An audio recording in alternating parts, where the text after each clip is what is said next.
تا حالا شده قلبت پر باشه از ایمان ولی هنوز یه چیزی کم باشه؟ شده بدونی خدا هست، باورش داشته باشی، اما ته دل یه زمزمه باشه؟ کاش میدیدم، کاش لمسش میکردم.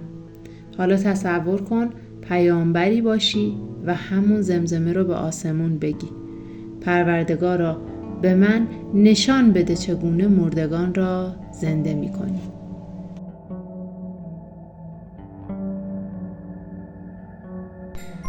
مردی در سکوت کبیر چشم به آسمان دوخته بود. او که بت‌ها را شکسته بود، از آتش گذشته بود و با خدای یگانه همپیمان شده بود. اما حتی دل او هم گاهی زمزمه‌ای داشت. ایمان داشت، اما دلش آرامشی بیشتر می‌خواست.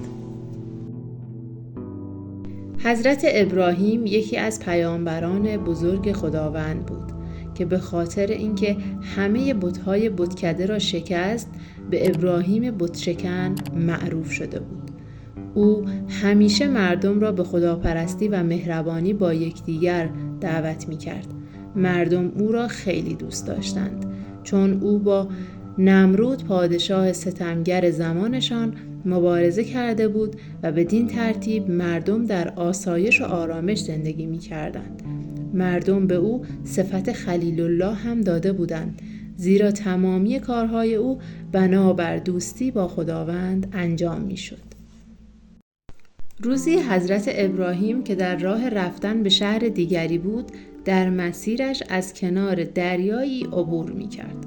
ناگهان چشمش به یک جایی که پرندگان زیادی جمع شده بود افتاد. کنجکاو شد و به طرف آنها رفت. وقتی که جلوتر رفت دید مرداری در کنار آب افتاده و مرغان دریایی از تکه های بدن آن تغذیه می کردند و دوباره پرواز می کردند.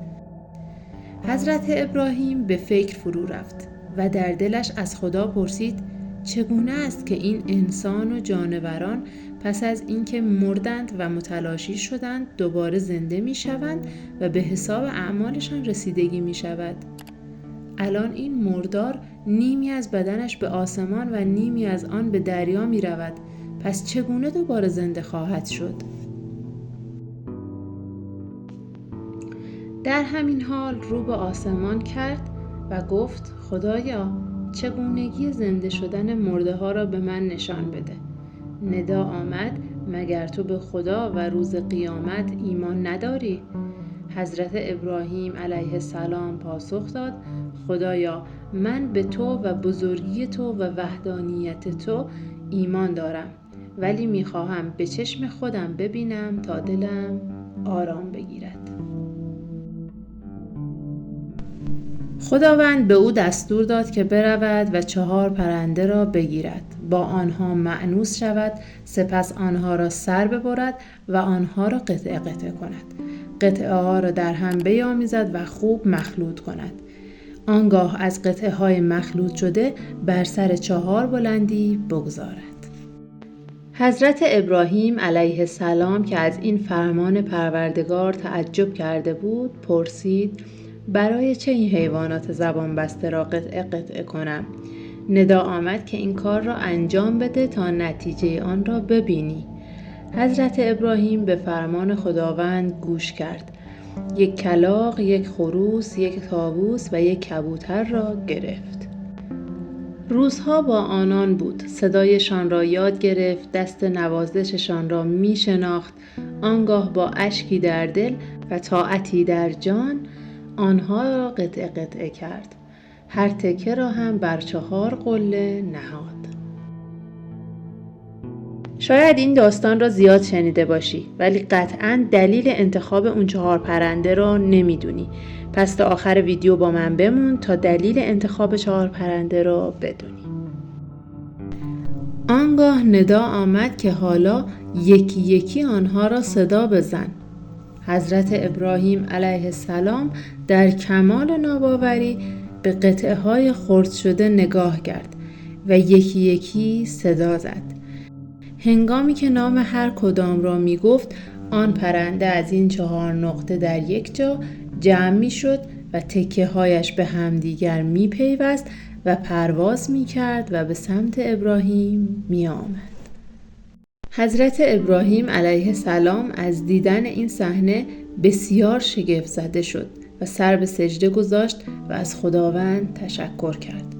او از اینکه توانسته بود زنده شدن مرده ها را با چشمانش ببیند خیلی خوشحال بود.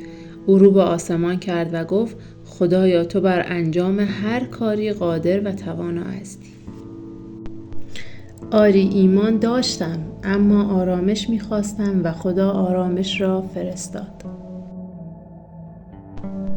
تو شاید نمی‌خواهی مرده شدن زنده ای را ببینی، ولی هر روز دنبال زنده کردن تکه تکه های دلی، امیدی، عشقی و یا ناامیدی وجود خودت هستی.